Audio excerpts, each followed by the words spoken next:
মোহনায়। আর মোহনায় এক এক করে নৌকা বা ট্রলার যাই বলো না কেন ছেড়ে দিয়েছে, মাছ ধরতে চলেছে মাঝি ভাইরা।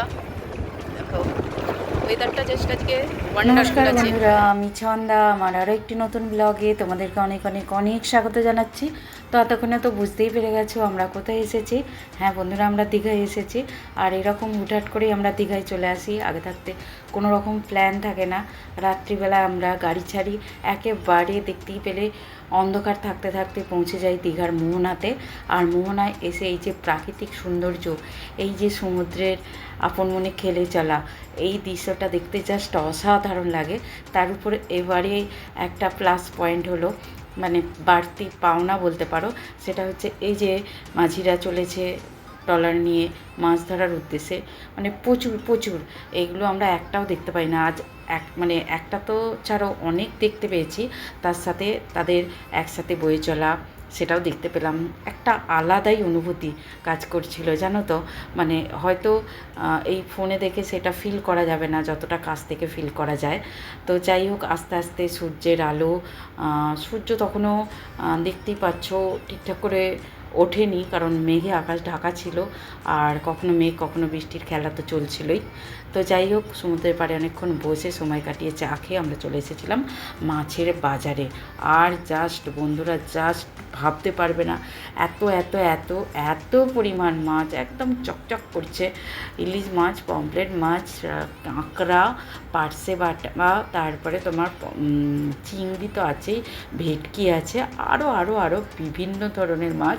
আর এই মাছ দেখতে তো আমার ভীষণ ভালো লাগে। আর মানে দীঘায় আসবো মাছ খাবো না বা মাছ কিনবো না, সেটা তো হতেই পারে না। যারা মাছ প্রেমী বা মাছ ভালোবাসেও না, কিনতে তাদের মন চাইবেই দেখে, জানো তো। প্রিয়জনদের জন্য মনে হবে একটু মাছ কিনে নিয়ে যাই, বা দীঘার সমুদ্রের সামনে বসে একটু মাছ ভাজা খাই ঢেউ দেখতে দেখতে, একটা ব্যাপারই আলাদা থাকে। তো আমরা অনেকক্ষণ ছিলাম, তো মাছ নিয়ে আসবো এরকম ভাবনায় ছিলাম। তো সেই জন্যই দেখছিলাম, ভালো লাগলে নেব, নাহলে কোনো চাপ নেই, না নিলেও চলবে। তবে হ্যাঁ, আজকের দিনের জন্য, মানে যেদিন আমরা দীঘায় পুরোটা দিন কাটালাম, সেই দিনটার জন্য একটু মাছ কিনেইছিলাম, আমরা ভেজে খেয়েছিলাম। তো যাই হোক, তোমাদেরকে একটু দেখাবো বলে এই ভিডিওটা তুলে রেখেছিলাম আর কি। দেখো, যাতে তোমরাও জানতে পারো আর তোমাদেরও ইচ্ছে যেতে পারে যে চলো দীঘায় একবার ঘুরে আসি।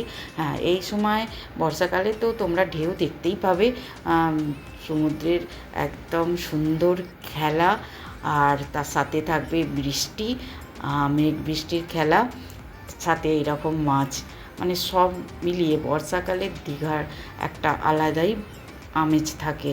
দীঘা বলো, পুরী বলো।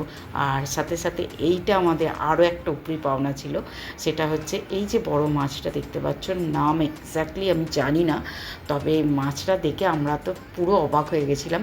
এরকম মাছ ফার্স্ট টাইম দীঘায় এই প্রথমবার দেখলাম। আর যারা ধরেছে তারাও বলছিল প্রায় অনেক বছর পর তারা এই মাছ, এরকম একটা মাছ পেয়েছে। এই মাছটা জানি না খাওয়া হয় কিনা, অনেকে বলছিল তো খাওয়া হয়, প্লাস আবার বিদেশে চালানো হয়ে যায়, তেল এসব তৈরি হয় বা ওষুধ।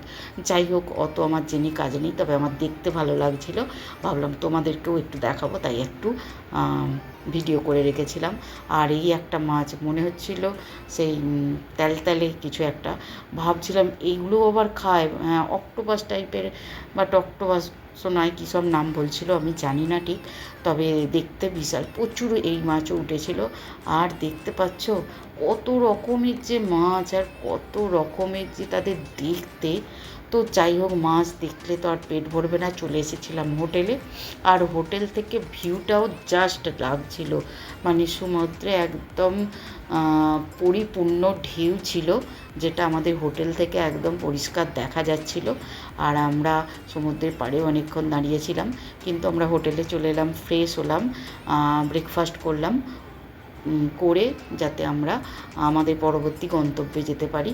তো এই ভিডিওটা আমি বন্ধুরা বেশি লম্বা করব না, পরবর্তী ভিডিওগুলো দেখো, তাহলে পরবর্তী আমরা কোথাও গিয়েছিলাম সেটা তোমাদেরকে জানাবো। অবশ্যই দারুণ একটা জায়গায় গিয়েছিলাম, তোমাদেরও দেখলে মন ভরে যাবে।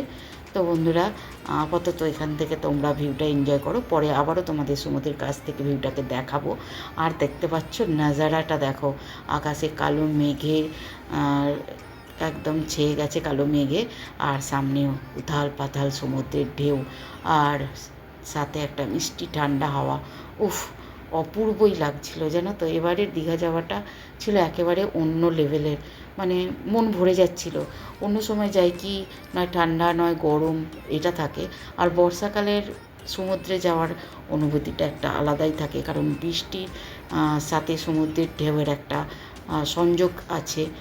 কারণ বৃষ্টি হলে দেখবে সমুদ্রের ঢেউটা অনেক বেড়ে যায়, আর সাথে তো দেখতে পেলে অনেক রকমের মাছ দেখলাম। তো যাই হোক বন্ধুরা, তোমাদের কেমন লাগলো জানিও এই ছোট্ট ভিডিওটা আমার। তো পরবর্তী ভিডিওতে আরও শেয়ার করব তোমাদের সাথে। তো চলো এখনকার মতো চলে যাচ্ছি।